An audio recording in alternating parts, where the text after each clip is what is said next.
안녕하세요. 책한민국입니다. 오늘 소개할 책은 미라클 레터. 지은이는 이상덕, 이덕주, 원호섭, 이다솔입니다. 미라클 레터는 매일경제가 보내드리는 프리미엄 무료 뉴스레터입니다. 2019년 11월 이후 800호를 보내드렸는데 책으로 바꾸면 47권 분량입니다. 그 중에서 동기부여 부문만 엄선하고 업데이트해서 이 책으로 엮었습니다. 20년 후 당신은 했던 일보다 하지 않았던 일들로 더 실망할 것이다. 그러니 밧줄을 풀고 안전한 항구를 떠나 무역풍을 타고 나아가라. 탐험하고 꿈꾸고 발견하라. 마크 트웨인. 피너츠를 알고 있나요? 한국에서는 스누피로 유명한 인기 만화입니다. 만화가 찰스 슐츠가 1950년 10월 2일부터 2000년 2월 13일까지 무려 17,897회에 걸쳐서 한 땀 한 땀 그린 연재물입니다. 75개국 2,600개 신문에 21개 언어로 번역돼 한때 독자 수가 3억 5천만 명에 달했습니다. 찰스 슐츠는 스누피를 50년간 지치지 않고 그렸는데 연재를 쉰 것은 딱 한 차례 1997년 휴가 때뿐이라고 합니다. 그가 세계적인 베스트셀러를 만들 수 있었던 가장 큰 이유는 공감 능력 때문입니다. 이 만화의 주인공 찰리 브라운은 늘 직면한 문제를 해결하려고 들지만 그럴 때마다 운이 따르지 않습니다. 너무나 평범한 동네 꼬마입니다. 스누피의 스토리는 사실 외로움, 사회적 불안, 삶의 의미와 같은 무거운 주제를 다루고 있는데 그런 환경에서도 캐릭터들은 언제나 이를 극복하고 성장합니다. 메시지 전체가 희망에 차 있는 것이죠. 슐츠는 이런 말을 남겼습니다. 만화 캐릭터를 그리는 것은 마치 드라마에서 주인공을 캐스팅하는 작업과 같습니다. 똑같은 만화를 계속 그리다 보면 드라마 주인공들이 성장하듯 캐릭터가 발전하는 것을 느낍니다. 그들의 성격이 갖춰지면 그들이 진짜 유머를 이야기하기 시작합니다. 그는 1980년 파킨슨 병으로 쓰러졌을 때도 연재를 중단하지 않은 것으로 유명합니다. 비결은 바로 미리미리 꾸준하게 그림을 그렸기 때문입니다.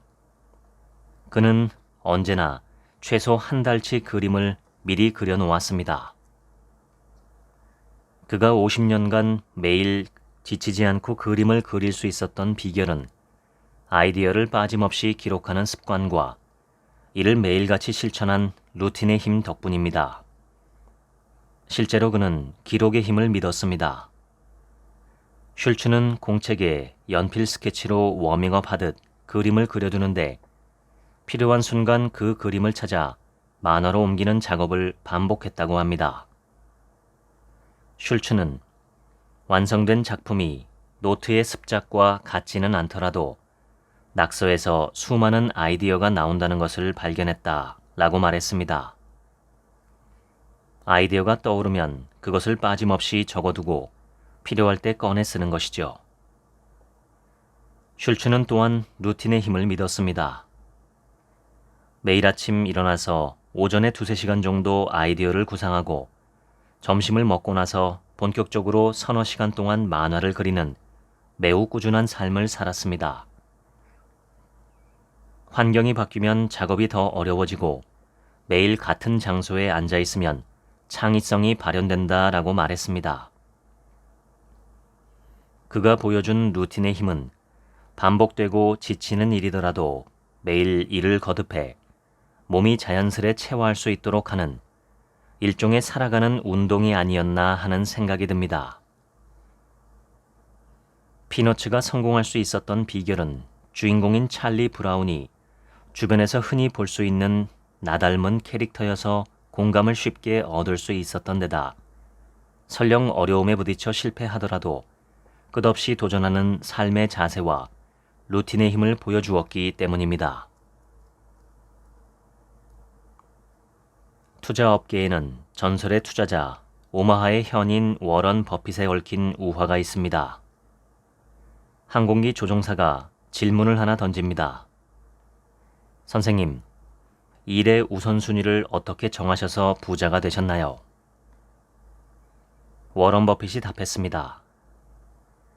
인생에 있어 가장 원하고 희망하는 것 25개를 먼저 정해보세요. 그런 다음 무슨 수를 써서라도 가장 하고 싶은 것 5개를 제외하고 나머지 20개를 당장 버리세요. 삶은 영원하지 않습니다. 인생은 단 한 번뿐이라는 자세로 하루를 살아야 합니다. 수많은 하고 싶은 일들마저 용감하게 잘라낼 수 있는 법을 배우는 것이 중요합니다. 에너지를 쏟을 일을 선별하는 것이 지혜로운 삶입니다. 거짓의 대가는 무엇인가? 진실을 보는 눈을 잃는 것이다. 드라마 체르노빌 중에서. 거짓말은 인간만이 하는 것이 아닙니다. 갈색 가시집박이는 새끼를 보호하기 위해 거짓 소리를 냅니다. 피리 부엉이가 새끼를 공격하려고 할 때 어미새는 참매 소리를 흉내내 부엉이를 쫓아냅니다. 사자가 나타났다. 갑자기 원숭이 한 마리가 소리를 내자 동료 원숭이들은 혼비백산에 도망갑니다. 소리를 지른 원숭이는 기다렸다는 듯이 잽싸게 앞으로 달려가 누군가가 놓고 떠난 바나나를 낚아채 먹습니다. 언어도 없는 동물의 세계에서 거짓은 존재합니다. 아이폰의 탄생 역시 마찬가지입니다. 스티브 잡스가 처음으로 아이폰을 소개한 것은 2007년이었습니다. 그는 이 앱, 저 앱을 마음대로 자유롭게 실행하며 아이폰의 획기적인 성능과 사용성을 뽐냈습니다. 하지만 이 발표에 수많은 트릭과 거짓말이 있었습니다. 스티브 잡스는 정확히 짜인 순서에 따라 한치의 어긋남 없이 기기를 조작했을 뿐입니다. 특히 아이폰은 인터넷 송수신이 매우 불안정해 AT&T에서 이동형 기지국까지 임대해 왔으며 신호 강도는 항상 가득 차게 꾸며 놓았습니다. 또한 메모리가 128MB에 불과해 멀티태스킹을 하면 먹통이 됐는데 잡스는 여러 대의 아이폰을 연단에 숨겨뒀습니다. 거짓말은 사실 없어질 수 없습니다. 누군가의 거짓말에 상처받고 좌절하지 말아야 할 이유입니다. 문제는 때로 무엇이 진실이고 무엇이 거짓인지 분간하기 매우 어렵다는 점입니다. 하버드 대학 레슬리 존 교수에 따르면 사람이 거짓말을 구별해낼 수 있는 확률은 54%에 그친다고 합니다. 철학에는 거짓말쟁이 역설이란 것이 있습니다. 다음 문장을 보면 어떤 생각이 드나요? 전 지금 거짓말을 하고 있습니다. 해석은 크게 3개입니다. 1. 그럼 지금 이 발언도 거짓말이네. 2. 거짓말을 하고 있는 것이 거짓이면 발언이 진실인가? 3. 아냐, 이게 솔직한 거면 결국 거짓말이네. 해당 문장은 훗날 쿠르트 괴델이 불안정성 정리를 정립하며 해결됐습니다.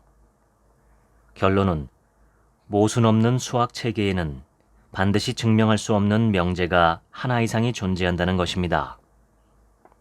그만큼 무엇이 참이고 무엇이 거짓인지를 판별하기 쉽지 않다는 메시지입니다. 임마누엘 칸트는 조건이나 결과에 상관없이 행동 자체가 선할 수밖에 없는 기준을 만들고 힘쓴 철학자였습니다. 그가 제시한 해답은 정원 명령에 따르는 삶입니다. 내가 만든 기준 혹은 준칙에 따라 행동하고 살아라. 중요한 것은 그 기준이 네 의지대로 만든 것이어야 하며 모든 이가 보편적으로 따를 만해야 한다.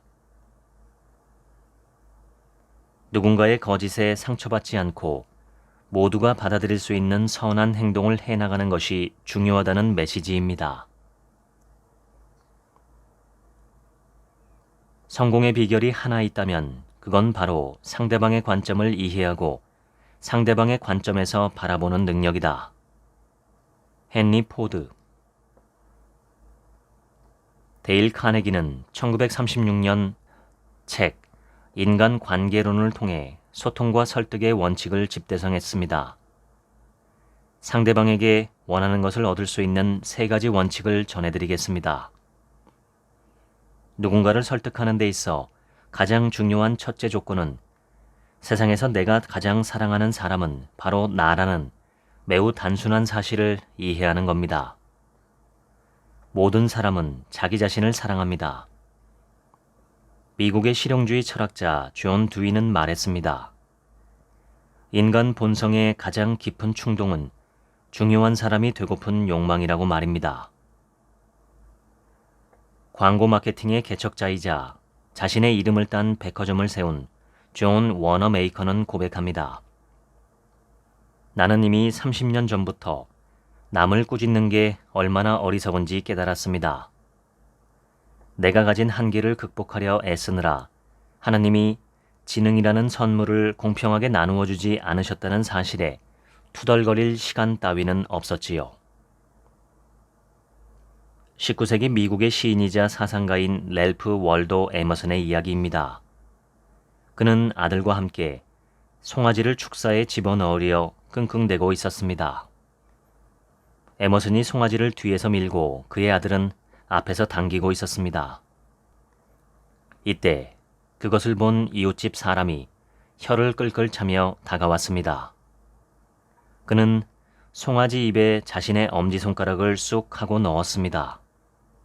송아지는 엄지손가락을 쭉쭉 빠는데 정신이 팔려서 어느새 축사로 발걸음을 옮겼습니다. 누군가를 설득하고자 한다면 원하는 것을 먼저 보여주어야 한다는 메시지입니다. 해리 오버스트릿 UC 버클리 대학 교수는 상대방에게 무엇인가를 물었을 때 아니요라는 답변을 받는다면 매우 불길한 징조라고 설명합니다. 누군가가 아니요라고 말한 순간 그의 자존심은 마법처럼 그가 일관성 있는 사람이 되도록 요구합니다. 때문에 누군가를 설득하고자 한다면 상대방이 네를 먼저 말하도록 유도해야 한다고 합니다. 소크라테스는 특유의 문답법을 사용했습니다. 거듭된 질문을 통해 상대방이 스스로 예스를 외치도록 하는 설득 방법입니다. 소크라테스는 상대방이 동의할 수밖에 없는 질문을 던졌습니다. 그리고 계속해서 끝없이 많은 동의를 이끌었습니다. US 스틸의 초대 회장을 지낸 찰스 슈왑 역시 간접 지적법의 달인이었습니다. 그는 한 공장을 시찰하다가 충분한 생산량을 달성하지 못하고 있는 상황을 목격합니다. 슈왑은 공장장을 불러 그 이유를 물었습니다. 직원들에게 욕도 하고 비난도 하고 해고하겠다고 위협도 해봤지만 그다지 효과가 없었습니다. 그 말을 들은 슈왑은 분필을 갖고 오더니 이렇게 물었습니다. 주간 근무조는 하루에 주물을 몇 번 녹였죠? 총 6번입니다. 슈왑은 한마디도 안 하고 6이란 숫자를 바닥에 크게 쓰곤 가버렸습니다. 이를 본 야간 근무조는 주간 근무조에게 숫자 6이 무엇이냐고 물었습니다. 설명을 들은 야간 근무조는 6이라는 숫자를 지우고 그 자리에 7이라는 숫자를 써놓았습니다. 이 일이 반복되며 숫자는 7에서 8, 8에서 9, 9에서 10으로 점점 늘어났습니다. 슈왑은 이렇게 말했습니다. 누군가를 움직이고자 반드시 욕할 필요는 없습니다. 때론 경쟁심 자극만으로 충분합니다. 다른 사람보다 더 뛰어나고자 하는 욕망, 그게 경쟁심입니다. 내가 반복해서 외우는 주문은 집중과 단순함이다. 스티브 잡스. 19세기 이탈리아 경제학자 빌프레도 파레토는 정원에서 자라는 콩을 보고 있었습니다. 콩깍지를 까보니 놀라운 사실을 하나 발견합니다. 잘 여문 콩깍지에 있는 콩은 튼실하고 그렇지 않은 콩깍지는 부실하네. 당연한 발견이지만 파레토는 이를 통계적으로 분석했습니다. 잘 여문 콩깍지에 있는 콩이 콩 산출량의 절대 다수를 차지한다는 사실을 간파합니다. 이 법칙이 경제에서도 작동하는지 살핍니다. 그 결과 이탈리아 인구 20%가 땅의 80%를 소유하고 있다는 사실을 찾아냅니다.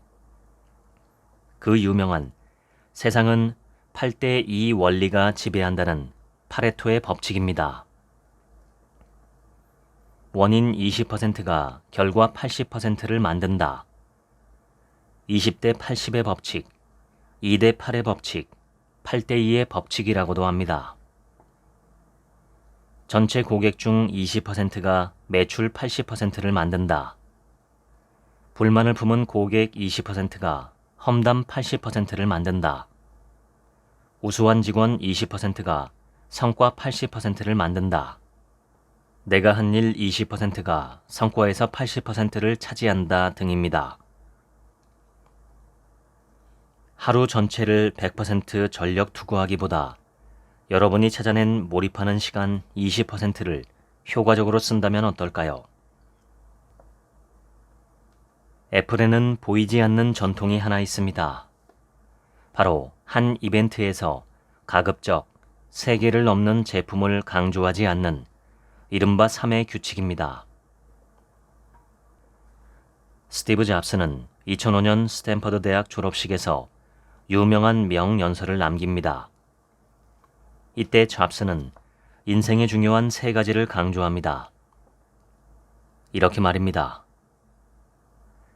제 인생에서 일어난 스토리 3개를 공유하고 싶습니다.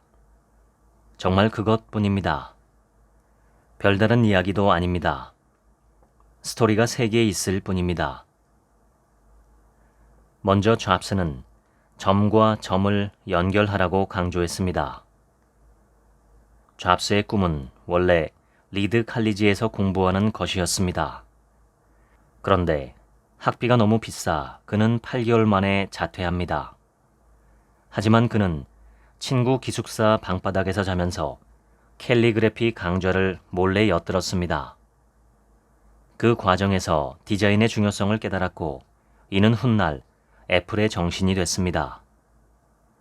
순간순간 인생의 사소한 점과 점이 연결되어 커다란 그림이 그려지게 되는 것이 중요하다는 메시지입니다. 두 번째 인생 교훈은 상실과 사랑입니다. 잡스는 펩시콜라 사장인 존 스컬리에게 설탕물이나 팔면서 남은 인생을 보내고 싶나요? 아니면 나와 함께 세상을 바꾸고 싶나요? 라고 물으며 그를 애플의 대표로 영입합니다. 하지만 의견 충돌이 잦았고 결국 이사회 표결을 통해 스컬리를 CEO에서 해임하고자 했지만 실패하고 자신이 해고되는 아픔을 겪었습니다. 잡스는 배신감이 치밀었지만 자신의 일을 사랑했기 때문에 결국 다시 일어섰습니다. 상실이 있더라도 사랑하면 괜찮다는 메시지입니다. 끝으로 그가 던진 교훈은 죽음을 정면으로 마주하라입니다. 잡스는 2004년 췌장암 판정으로 시한부 인생을 살게 됩니다. 그러면서 깨닫습니다. 자존심, 실패, 체면, 공포, 모든 것을 내려놓았습니다. 학생들에게 이런 말을 합니다. 여러분, 주어진 시간은 한정돼 있습니다. 제 말을 명심하세요. 항상 배움에 목말라 하고 우직하게 도전하세요. 간결하고 짧게 잡스가 만든 것이 3S 회의 규칙입니다. 1. 스몰 리스트, 작은 리스트. 참석자는 3에서 5명이 이상적입니다. 너무 많으면 배가 산으로 갑니다. 2. 숏 어젠다, 적은 어젠더. 의제는 최대 3개입니다. 안건이 많으면 생각할 시간이 줄어들고 즉흥적 대화만 난무합니다. 3. short length, 짧은 길이. 회의 시간은 30분입니다. 마라톤 회의를 한다고 해서 결과가 나오지 않습니다. 사람이 집중할 수 있는 시간은 길지 않습니다. 버진그룹 창업자인 리처드 브랜슨은 괴짜 CEO로 유명합니다. 난독증에 고교 중퇴자이며 정규교육을 받지 못해 재무제표조차 잘 읽지 못합니다. 하지만 그는 늘 창조의 아이콘으로 불립니다. 브랜슨은 임직원들에게 딱 한 가지를 요구합니다. 맥주 받침대인 비어 매트에 글을 써서 브랜슨이 이해하도록 설득하라는 요구입니다. 비어 매트는 지름이 약 10cm에 불과합니다. 그 작은 공간에 글을 쓰면 고작 30단어밖에 적을 수 없습니다. 전문 용어를 사용하지 말고 짧게 말하고 핵심만 전달하라는 메시지입니다. 브랜슨은 설득의 힘을 믿는 CEO입니다. 그가 강조하는 5가지 비결이 있습니다. 말할 때는 진심을 다하고 열정을 다해서 전달하며 강연 시작과 끝부분에는 사람들이 미소로 끝날 수 있도록 유머를 곁들이고 자존심을 앞세우지 말며 가치를 전달하라는 교훈입니다. 윈스턴 처칠은 일반적으로 짧은 단어가 최상이며 그중 친근한 단어가 최고다 라는 말을 남겼습니다. 간결하고 명료한 표현이 효과적이며 누구나 다 아는 익숙한 표현을 사용해 많은 사람이 이해할 수 있도록 하라는 메시지입니다. 극작가 조지 버나드 쇼는 커뮤니케이션에서 가장 큰 문제는 커뮤니케이션이 이루어졌다는 착각이라는 일침을 가하기도 했습니다. 현자는 할 말이 있기 때문에 말하고 어리석은 사람은 무엇인가 말해야 하기 때문에 말한다. 플라톤. 기업 최고 경영자 CEO가 회사에서 가장 많이 하는 일이 무엇인지 아나요? 바로 질문입니다. 질문이 좋을수록 조직의 생산성은 올라가기 마련입니다. 2019년 하버드 대학 연구진은 온라인 채팅과 데이팅 앱을 이용해 재미있는 실험을 기획합니다. 어떤 사람들에게는 15분 동안 9개 이상의 많은 질문을 하도록 했고 또 다른 참가자들에게는 15분 동안 4개 이하로 적은 질문을 하도록 했습니다. 채팅 상대는 무작위로 연결하고 질문 개수에 따른 호감도를 조사했습니다. 실험 결과 질문을 많이 한 참가자들은 파트너에게 더 많은 호감을 얻은 것으로 나타났습니다. 어찌 보면 당연한 결과입니다. 질문을 많이 한다는 것은 내게 관심이 많음을 의미하니까요. 데이팅 앱에서 한 실험도 같은 결과가 나왔습니다. 질문을 많이 한 쪽은 애프터를 받을 확률이 높았습니다.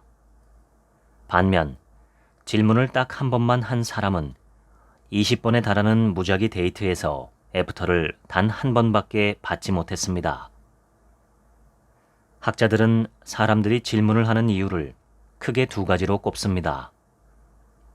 첫째는 정보 교환, 둘째는 호감도 상승입니다. 질문을 제대로 정확하게 한다면 많은 정보를 얻을 수 있을 뿐 아니라 호감 있는 사람으로 남을 수 있습니다. 하버드 대학 행동과학자 레슬리 존 교수는 고객으로부터 정보를 얻는 방법을 연구했습니다. 민감한 질문을 먼저 하고 비교적 덜 민감한 질문을 할 때 원하는 정보를 얻을 가능성이 높다는 사실을 발견했습니다. 예를 들어 이런 순서입니다. 질문 1. 누군가에게 끔찍한 짓을 하고 싶다는 상상을 해본 적이 있나요? 질문 2. 회사를 쉬려고 핑계를 대고 아프다고 병가를 쓴 적이 있나요? 처음부터 질문 2를 바로 하면 원하는 답변을 얻지 못하지만 질문 1을 하고 난 뒤 질문 2를 할 경우 질문 2에 대한 답변을 비교적 쉽게 얻을 수 있습니다. 질문이 있으면 답이 있습니다. 회사에서는 이를 피드백이라고 합니다. 실패는 나침반이다 라는 책을 쓴 한기용 업젠 대표를 만나 직장 생활에서 피드백에 대해 이야기를 나눠봤습니다. 가장 좋은 회사는 주니어들이 걱정하지 않고 다니는 회사입니다. 많은 주니어 직원들은 늘 이런 고민을 해요. 이 회사에 계속 머물면 성장이 정체되는 것은 아닐까 하고요. 주니어들이 이런 고민을 하지 않는 회사는 정말 분위기가 좋습니다. 이들 기업의 특징은 질문을 쉽게 할 수 있는 환경을 갖고 있다는 것이 공통점입니다. 일반적으로 주니어 직원은 매니저하고 만나도 자기의 본심을 쉽게 이야기하지 않습니다. 이렇게 조용한 회사는 의견 충돌은 없지만 발전이 더딜 수 있습니다. 건강한 충돌이 있어야 좋은 의사결정을 내릴 수 있습니다. 카카오가 초창기 때 신충헌이라는 표현이 있었어요. 신뢰, 충돌, 헌신의 약자입니다. 각자 자유롭게 이야기하고 충돌하되 결정된 것은 따르고 헌신하라는 메시지입니다. 실리콘밸리가 수평적이라고 알고 계시지만 의사결정 과정은 결코 수평적이지 않습니다. 수평적 관계 속에서 수직적으로 일하는 것이 다반사입니다. 미국에서는 연봉 협상을 하면 거의 이의 제기를 하지 않습니다. 피드백을 통해 충분히 예상하고 있고 결과를 따르기 때문입니다. 피드백을 하지 않으면 조직에서 대화가 끊깁니다. 직장 상사는 항상 구성원의 강한 호기심을 갖고 있어야 합니다. 정말 일 잘하는 개발자 후배가 있었어요. 하지만 어느 날부터 집중을 못하더군요. 나중에 안 일인데 이혼 소송을 준비하고 있었습니다. 항상 누군가의 행동이 변한다면 다 그런 이유가 있어요. 유능한 매니저는 구성원이 자녀는 있는지 몇 명인지 심지어 아이 이름마저 외우고 있어야 한다고 합니다. 세스 베스머트닉은 사람을 자존심, 자아 같은 방어 기제로 자신의 연약한 코어를 보호하고 있는 존재로 생각합니다. 사람을 변화시킬 피드백을 주려면 이 방어막을 뚫고 들어가야 합니다. 방어막을 뚫고 들어가려면 두 개의 관문을 통과해야 합니다. 첫 번째는 존중의 관문입니다. 당신이 상대를 진심으로 존중하고 대단하다고 생각하지 않으면 상대는 그걸 본능적으로 알아차리고 맙니다. 두 번째는 의도의 관문입니다. 아무리 상대를 존중하고 피드백의 내용이 좋다고 해도 그 목적이 상대를 돕는 것이 아니라면 이 문을 통과할 수 없습니다. 만약 당신이 상대를 진심으로 존중하는 마음에서 도와주겠다는 의도로 피드백을 한다면 그 피드백은 그의 코어에 닿을 수 있고 진심으로 그를 바꿀 수 있습니다. 회사, 기업을 뜻하는 영어 단어 컴퍼니는 함께와 빵이라는 라틴어에서 유래했습니다. 함께 빵을 나눠 먹는 사람을 뜻하죠. 회사에서 가장 중요한 인물은 리더입니다. 리더의 덕목은 크게 두 가지로 정리할 수 있습니다. 올바른 결정을 내릴 수 있는 비전, 그리고 조직원을 리딩할 수 있는 리더십입니다. 비전은 라틴어로 보다에서 유래했습니다. 미래를 본다는 것은 반드시 무엇이 올 것이라는 자기 확신과도 같습니다. 비전은 상상할 수 있는 모든 수를 동원해 판단하고 내린 자기 확신적 결론이기 때문입니다. 일본 경영의 신이라고 불리는 파나소닉의 마스시타 고노스케는 직원들을 향해 수도 철학이라는 비전을 보여줬습니다. 아침마다 직원들과 함께 수도 꼭지에서 물이 흘러나오듯 생활에 도움이 되는 상품을 싸게 누구나 살 수 있도록 충분히 공급해야 한다라고 외치며 기업을 키웠다고 합니다. 구글 창업자인 레리 페이지와 세르게이 브린은 창업 이듬해인 1999년 전설적인 투자자인 존 도어로부터 큰 투자를 유치합니다. 패기에 감동한 존 도어는 두 청년을 위해 모든 것을 지원해 주기로 결심합니다. 그러면서 전수한 것이 OKR입니다. OKR은 Objective and Key Result의 앞글자를 딴 말입니다. 번역하면 목표와 핵심 결과 정도가 되겠네요. Objective, 즉 목표는 조직이나 팀이 추구해야 할 큰 방향성을 제시합니다. 주로 정성적이고 영감을 주는 캠페인성 구호입니다. 반면 Key Results, 핵심 결과는 그 목표가 제대로 달성되었는지를 측정하는 구체적이고 측정 가능한 지표입니다. 즉, OKR은 단순한 목표 설정을 넘어서 그 목표를 어떻게 달성한 것인지에 대한 구체적인 계획을 포함하고 있는 것입니다. 미국의 6대 대통령 존 애덤스는 이렇게 말했습니다. 당신의 행동으로 다른 사람이 더 많은 꿈을 꾸고 더 많은 것을 배우고 더 많은 것을 시도하고 더 나은 사람이 된다면 당신은 리더다. 하버드 경영대학원의 프랜시스 프라이 교수, 앤 모리스 교수의 임파워먼트 리더십이라는 책이 있습니다. 그에 따르면 신뢰를 얻기 위해 반드시 필요한 것은 세 가지입니다. 바로 공감, 논리, 진정성이라고 합니다. 사람들은 자신을 신경 써주고 걱정해주는 리더를 신뢰합니다. 사람들은 리더의 판단이 옳고 그가 유능하다는 생각이 들었을 때 그를 신뢰합니다.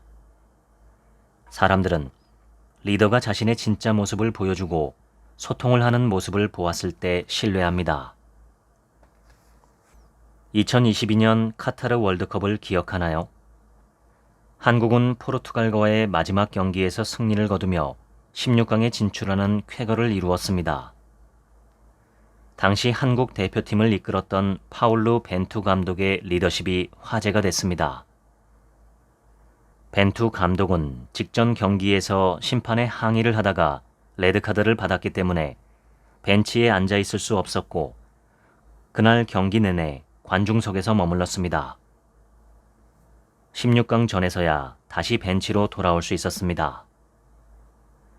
수비형 미드필더 정우영 선수는 벤투 감독의 리더십에 대해 이런 말을 했습니다.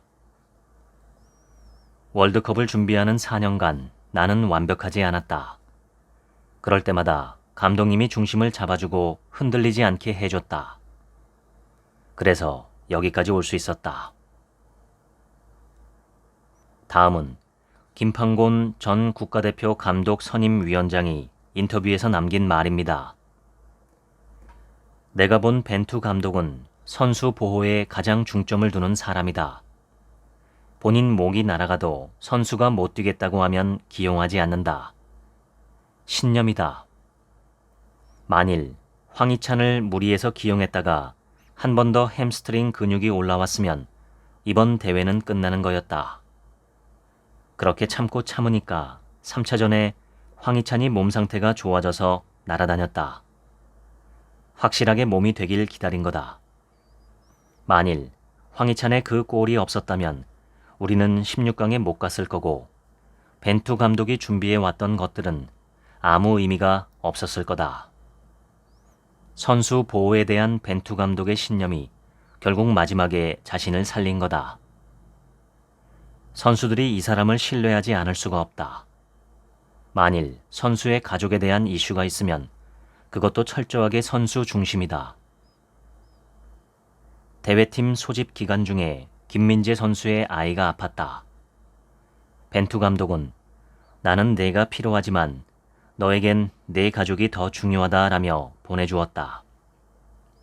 아이가 많이 호전돼 김민재 선수가 복귀했다. 선수가 감독에게 보훈하고 싶지 않겠나? 팔로워의 입장에서 리더에 대한 신뢰를 갖게 되는 것은 리더가 나를 지켜준다는 데서 나온다고 생각합니다. 여기서 지켜준다는 것은 단기적으로 리더 스스로를 위해서가 아니라 장기적으로 나를 위한 결정을 리더가 내려준다는 믿음이라는 생각이 듭니다. 연민을 바탕으로 경영하는 것은 팀을 구축하는 더 좋은 방법일 뿐만 아니라 회사를 만드는 더 좋은 방법입니다. 제프 와이너. 제프는 2008년 임직원이 388명에 불과했던 링크드인의 CEO를 맡아 오늘날 임직원 1만 5천 명과 사용자 수 7억 7천만 명을 거느린 기업으로 끌어올린 인물입니다. 그는 실리콘밸리에서는 그 누구보다도 컴패션 경영으로 유명합니다. 컴패션은 사전적으로는 동정이나 연민 정도가 됩니다. 딱 맞는 표현은 없지만 아마도 사랑의 실천 정도가 적합할 것 같습니다. 제프의 핵심 이야기를 재구성해 보겠습니다. 직원들이 가진 고통을 이해하고 이를 잘 해결해 주려고 하는 것이 진짜 리더십 같습니다. 공감은 다른 사람의 감정을 이해하는 데서 출발해요. 그리고 컴패션은 그 감정을 느끼는 것을 넘어 행동까지 하는 것을 뜻합니다. 회사는 항상 집단적인 사고를 하는 존재입니다. 때문에 소수의 견해는 항상 억눌리게 되고 이를 방치하면 결국 회사의 혁신은 질식합니다. 직원들은 협력적인 환경에서만 안정감을 느끼고 상대방의 의견을 존중합니다. 또 의견 불일치가 있더라도 더 많이 업무에 참여하죠. 어느 날 출장지에서 잠이 안 와 PBS 다큐멘터리 분열된 교실을 보다가 크게 깨달았습니다. 아이오와에 있는 3학년 교사 제인 엘리엇에 관한 내용입니다. 마틴 루터킹 목사님이 암살을 당한 후에 그는 한 가지 사회적 실험을 했습니다. 학생들을 파란 눈과 갈색 눈을 가진 두 그룹으로 나눴습니다. 그리고 하루는 파란 눈의 그룹이 우월하다고 가르치고 점심도 먼저 먹게 하는 특권을 주고 반면 갈색 눈을 가진 학생들은 열등하다고 말했죠. 그리고 그 다음 날은 역할을 바꿨어요. 이번엔 갈색 눈을 가진 아이들이 우등한 그룹이 된 것이죠. 그리고 이것을 반복하는 실험을 했습니다. 학생들은 이러한 경험을 통해 무시를 당하는 것이 좋지 않다는 것을 자연스럽게 알게 됐습니다. 그 학생들을 나중에 추적해보니 성인이 돼서도 그 누구보다도 타인에 대한 이해도가 높았다고 합니다. 제프는 컴패션을 행하려면 무엇보다도 다른 사람의 입장에서 살펴보라고 권유했습니다. 다른 사람의 생각이 나와 너무 다르다면 사람들은 보통 이런 생각을 한답니다. 와, 저 사람 몰라도 너무 모른다. 아니면 내가 모를 줄 알고 뭔가 숨겨놓은 꿍꿍이가 있을 거야. 이럴 때면 상대방이 어떻게 그런 결론에 도달하게 됐는지를 먼저 생각해 보라고 합니다. 이런 경험을 충분히 쌓은 리더는 누군가를 진정 코칭할 수 있고 팀을 협업으로 이끌 수 있답니다. 관찰하고 공감하고 행동하세요. 컴패션은 행복이나 감사와는 다소 다른 개념입니다. 누군가의 고통이나 어두운 면을 덜어주는 것이 바로 컴패션입니다. 그래서 관찰, 공감, 행동이 필요하죠. 문제는 규율이 너무 강한 조직입니다. 이럴 때는 컴패션이 작동되기 어렵다고 합니다. 제프는 30세 때 달라이 라마의 행복론을 읽고 느낀 바가 컸다고 합니다. 우리한테는 공감하는 능력과 컴패션하는 능력, 즉 연민하는 능력이 모두 있는데 이 둘은 다른 것이라고 합니다. 산길을 걷는다고 상상해 보세요. 한참을 걷고 있는데 산길 중턱에 바위에 짓눌려 있는 누군가를 만났습니다. 공감은 그 사람의 고통을 같이 느끼는 것이고, 컴패션은 더 나아가 바위를 옮기고 그 사람의 고통을 덜어주는 바로 그 행동이라고 합니다. 모든 직원은 자신의 무능함의 단계까지 승진한다. 피터의 법칙. 한 분야에서 능력을 발휘해서 승진하다 보면 결국 자신의 능력이 통하지 않는 단계까지 도달하게 되고 그 이상으로는 승진을 못하게 된다는 겁니다.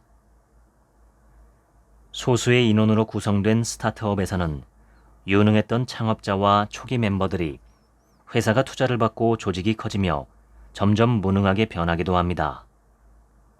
이 과정에서 초기 멤버들이 회사를 떠나기도 하지요. 실리콘밸리에서는 상장을 앞둔 스타트업 창업자가 대표이사에서 물러나는 경우가 아주 많습니다. 임원 헤드헌팅 기업 이곤 젠더의 선임 고문 클라우디오 아라오즈가 2014년 하버드 비즈니스 리뷰에 쓴 21세기 인재 발견이라는 글이 있습니다. 아주 유명한 이 글을 통해서 그는 21세기의 인재란 바로 잠재력이 있는 사람이라고 주장합니다. 그와 가상 인터뷰를 재구성해서 직접 설명을 들어볼게요. 저는 잠재력을 갖춘 사람의 예로 1972년 안데스 산맥 비행기 추락 사고의 생존자 페드로 알고르타를 예로 들었습니다. 페드로 알고르타와 대학 럭비팀이 탄 비행기가 1972년 안데스 산맥에 추락하죠. 탑승자 45명 중 16명이 눈으로 뒤덮인 산에서 72일을 버틴 끝에 구조됩니다. 생존자들은 먼저 세상을 떠난 사람들의 사체를 먹으며 버텼다고 하지요. 수많은 임원을 만나본 결과 제가 느낀 잠재력의 가장 큰 조건은 바로 모티베이션입니다. 잠재력을 갖춘 사람들은 어떤 목표에서 뛰어난 성과를 내기 위해 온 힘을 다해 헌신합니다. 그 목표란 자신의 성공과 같은 이기적인 목표가 아니죠. 그가 정한 목표는 많은 사람들이 함께 바라볼 수 있는 원대한 목표입니다. 그는 항상 겸손하고 잘하기 위해 투자를 아끼지 않습니다. 잠재력을 갖춘 사람의 특성은 첫 번째, 호기심입니다. 잠재력이 있는 사람은 새로운 경험과 지식을 추구하고 솔직한 피드백을 두려워하지 않습니다. 두 번째는 통찰력이죠. 잠재력이 있는 사람은 정보를 모으고 거기서 새로운 가능성을 발견하는 능력을 갖추고 있습니다. 세 번째는 참여입니다. 잠재력을 갖춘 사람은 감정과 논리, 비전을 통해 다른 사람들을 설득할 수 있습니다. 네 번째는 강력한 의지입니다. 잠재력을 갖춘 사람은 어려운 과제에 도전하고 역경을 맞아도 다시 일어섭니다. 사실 페드로 알고르타는 16명의 생존자 중 영웅은 아니었습니다. 60일간 고립된 끝에 16명 중 2명이 목숨을 걸고 산을 내려갔습니다. 그들은 자그마치 열흘 동안 걸어서 사람들이 있는 곳에 도착했죠. 그들은 나머지 사람들을 살린 영웅이었습니다. 하지만 페드로 알고르타는 그곳에 남아서 다른 사람들을 돕고 그들이 희망을 잃지 않도록 응원했습니다. 경영자로, 리더로 그의 커리어도 비슷했다고 합니다. 그는 과감하게 회사를 구조조정하거나 영업을 잘하는 재주는 없었습니다. 하지만 사람들을 돕고 그들이 스스로 일할 수 있는 분위기를 만들어 주었다고 합니다. 페드로 알고르타는 평생 자신이 안데스 산맥의 생존자라는 것을 숨기고 살았습니다. 그는 평범하게 살고 싶었거든요. 그러다가 자신의 경험을 말하기 시작하게 된 중요한 계기가 생겼습니다. 사건 이후 30년이 지난 후 그는 아내와 함께 비행기가 추락했던 안데스 산맥의 그 장소로 가보았습니다. 그는 그곳에서 한 여성을 만나 이야기하게 됩니다. 그녀는 페드로에게 이렇게 말했습니다. 제 외동아들이 스스로 목숨을 끊었습니다. 그럼에도 불구하고 제가 죽지 않고 살아있는 건 희망을 버리지 않고 살아남은 당신들을 생각하기 때문입니다. 그는 자신의 경험이 다른 사람에게 용기가 될 수도 있다는 생각을 처음으로 해보게 됩니다. 그리고 조금씩 자신의 얘기를 다른 사람들에게 하기 시작했죠. 그에게 아주 강력한 모티베이션이 생긴 겁니다. 다른 사람들을 돕고 싶다는 동기가 생기며 그는 변화할 수 있었습니다. 30년의 침묵을 깨고 그는 사람들 앞에 서서 자신의 경험을 말하기 시작했습니다. 깊은 절망에 빠진 사람들에게 용기를 주기 위해서지요. 저도 가장 절망적인 순간에서 용기를 내서 살아남았습니다. 당신도 할 수 있어요. 삶은 계속됩니다. 항상 자신만을 위해 봉사하는 테이커, 항상 자신과 타인에게 동등한 이익을 얻으려는 매처, 그리고 항상 사람들을 도우려는 기버가 있습니다. 효과적인 채용은 기버를 영입하는 것이 아니라 테이커를 걸러내는 것입니다. 애덤 그랜트. 와튼 스쿨의 심리학과 교수인 애덤 그랜트는 2013년 나온 기브 앤 테이크라는 책에서 이타적인 사람이 결국 성공한다고 주장했습니다. 세상에는 세 종류의 사람이 있습니다. 받는 것보다 주는 것이 많은 이타적인 사람, 즉 기버. 받는 것이 훨씬 많은 이기적인 사람, 즉 테이커. 받는 만큼 주고 주는 만큼 받으려는 현실적인 사람, 즉 매처. 우리의 생각과는 다르게 사회적으로 기버가 성공하고 있습니다.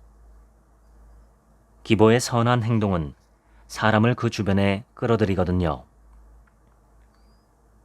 다만 기버들이 호구처럼 아낌없이 퍼주다 보니 성공하는 사람만큼 실패하는 사람도 많다고 합니다. 이타적인 것도 좋지만 필요할 때는 자신의 이익을 챙기는 것이 필요하다는 것이죠. 김경일 아주대학교 심리학과 교수님은 2013년 1월부터 매주 매일경제신문에 CEO 심리학이라는 칼럼을 9년 넘게 기고하고 있습니다. 교수님 글의 많은 부분이 선한 사람이 조직 내에서 잘 되어야 한다는 내용입니다. 교수님을 한번 직접 찾아가서 왜 선한 조직을 만들어야 하는지에 대해 얘기를 들어봤습니다. 내부 부조리가 많아지면 가장 먼저 발생하는 것은 능력 있는 착한 자부터 떠나는 것입니다. 악한 사람들이 제일 싫어하는 것이 능력 있는 착한 자거든요. 정의란 지금 이 상황에서 정의가 무엇인지 고민하는 것이 정의입니다. 자신들이 정해놓은 원칙을 따르는 것이 정의가 아닙니다. 한 상황에서 적용된 원칙이 다음 상황에서는 절대로 같게 적용될 수 없습니다. 상황이 바뀌면 사람의 행동이 바뀌고 룰도 바뀌어야 합니다. 저는 무엇이 원칙인지 기꺼이 고민하고 시간을 쓰는 사회가 되어야 한다고 생각해요. 매번 고민을 하면 효율성이 떨어지지 않겠냐고 하는데 그것이 더 효율적입니다. 못된 놈 하나가 잘 되면 다들 그것에 주목해서 그렇지 실제로는 소시오패스가 성공하는 경우가 많지 않습니다. 그럼에도 소시오패스가 계속 잘 되는 기업이 있다면 그건 리더의 잘못입니다. 둘 다 똑같이 잘못했는데 착한 놈을 처벌하는 회사가 굉장히 많아요. 소시오패스들은 그런 분위기를 확실하게 감지합니다. 진화의 측면에서 보자면 약하지만 착한 사람들이 당대에는 고통을 받았을지 모르지만 유전적으로는 살아남았습니다. 그래서 인간은 무의식적으로 선한 것에 끌리고 거기서 더 힘을 얻습니다. 그런 점에서 선한 조직이 더 강합니다. 선한 일을 한다고 생각할 때 조직원들이 더 강해지기도 하고 악한 조직은 내부의 부조리로 인해 결국 파멸하기 때문입니다. 하지만 자신들이 선하다고 주장하는 사람들은 선한 것이 아닙니다. 항상 스스로가 정의로운가에 대해서 고민하는 사람들이 정의로운 사람들입니다. 조직이 악에 빠지는 가장 흔한 경우는 리더가 선한 사람을 악한 사람보다 더 강력하게 처벌할 때 발생합니다. 그러면 사람들은 생각하지요. 착하게 살면 나만 손해네. 상상력은 지식보다 더 중요하다. 알베르트 아인슈타인. 1947년 캘리포니아 남부 버뱅크에 영어도 제대로 못하는 한 꼬마가 이사를 왔습니다. 영어를 못했기 때문에 홀로 놀았습니다. 혼자 7, 8마일을 자전거를 타고 다니고 버드나무 밑에 앉아 낚시를 즐기던 꼬마. 학교 따위는 모른 척했고 이산저산을 뛰어다니기 일쑤였습니다. 그렇게 등반에 빠졌습니다. 그는 1년 중 3분의 2를 야생에서 살았습니다. 오트밀, 감자, 캔 음식을 먹으며 하루 50센트로 살았고 추운 겨울에는 대장장이로 일하며 등산 장비를 만들었습니다. 그는 오늘날 아웃도어 브랜드의 최고봉이라고 불리는 파타고니아를 창업한 이본 쉬나드입니다. 그는 기업을 운영하며 영리보다 철학을 더 중시한 인물입니다. 뉴욕이 열광했던 이유는 그의 철학에 있었습니다. 어리석어 보이는 위험한 행동을 일삼으면서 75년의 세월을 보내는 동안 여러 차례 죽음의 문턱에 서봤다. 그리고 언젠가는 죽게 될 것이라는 사실을 선선히 받아들이게 되었다. 죽는다는 사실에 크게 개의치 않는다. 모든 생명에는 시작과 끝이 있다. 모든 생물종은 진화하고 사라진다. 제국은 번영을 구가하다가 무너져 흩어진다. 인간이 기울이는 모든 노력에도 시작과 끝이 있기 마련이다. 비즈니스도 성장하다가 망한다. 세상에 예외는 없다. 그것이 세상사의 이치라면 괴로울 것이 없다. 하지만 6번째 대멸종을 목격하는 증인이 된다는 것은 받아들이기 어렵다. 그가 경영진을 이끌고 파타고니아를 등반하는 것은 유명한 일화입니다. 여정을 다녀온 뒤 회의를 열고 경영의 미션을 정했습니다. 목표는 4개. 최고의 제품을 생산하고 불필요한 피해를 유발하지 않으며 환경 위기를 타개할 해결책을 구상하는 데 기업들에게 영감을 주고 해결책을 실행하는 도구로 활용한다.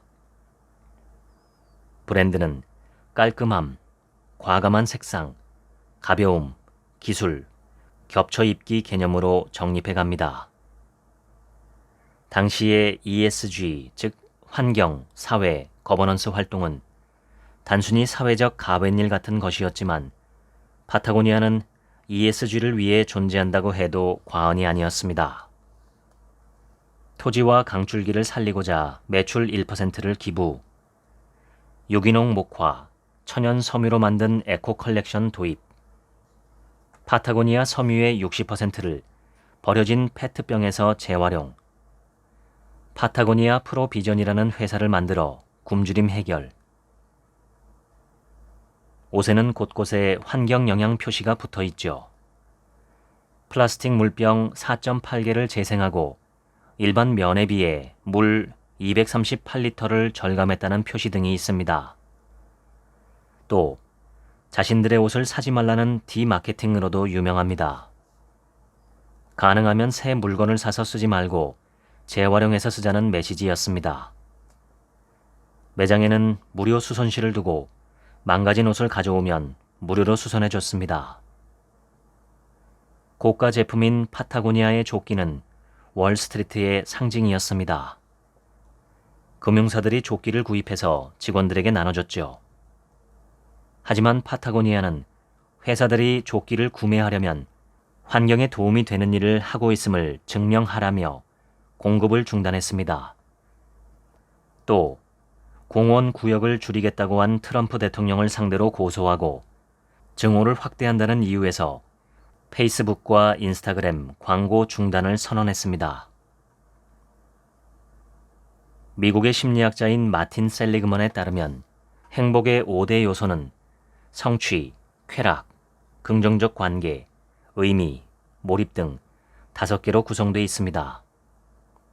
기성세대가 성취와 쾌락을 중시했다면 현재 세대는 의미와 몰입을 중시한다고 합니다. 브랜드와 기업이 공감을 얻는 것이 무엇보다 중요합니다. 그래서 중요한 것은 진정성입니다. 진정성이 있는 목표와 과정이야말로 공감을 얻을 수 있는 힘입니다. 모티스타라는 마케팅 회사는 소비자들을 움직이는 가장 중요한 10개의 동력을 이렇게 꼽았습니다. 1. 사람들 사이에서 돋보이고 싶다. 2. 미래에 대한 희망을 품고 싶다. 3. 웰빙의 기분을 느끼고 싶다. 4. 자유를 느끼고 싶다. 5. 스릴을 느끼고 싶다. 6. 소속감을 느끼고 싶다. 7. 내 주변 환경을 지키고 싶다. 8. 내가 되고 싶은 사람이 되고 싶다. 9. 안전함을 느끼고 싶다. 10. 인생에서 성공하고 싶다. 사람들은 소비를 할 때 브랜드에 대한 기억과 감정을 떠올립니다.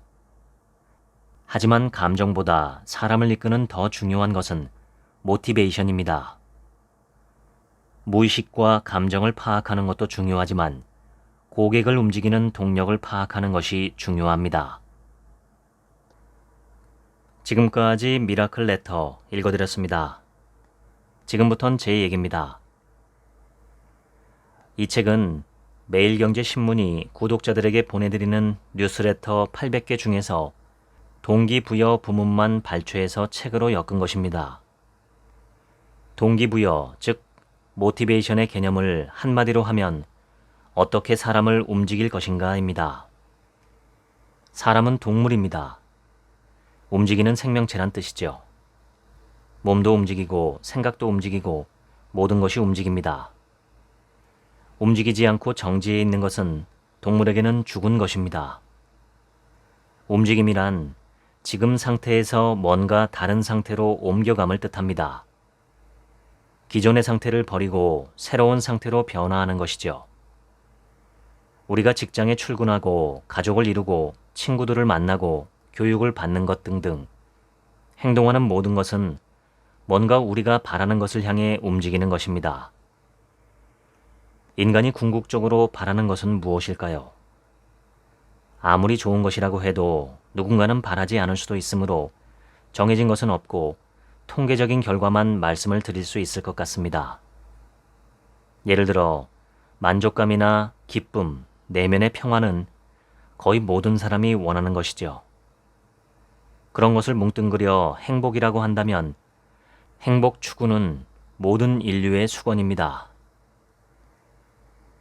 사람은 협력을 매개로 진화해 왔기 때문에 우리는 다른 사람들을 돕는 일에서 큰 기쁨을 느끼는 경향이 있습니다. 진화가 덜 된 사람은 자기 자신만을 위하며 기쁨을 느끼는 경향이 더 크겠죠.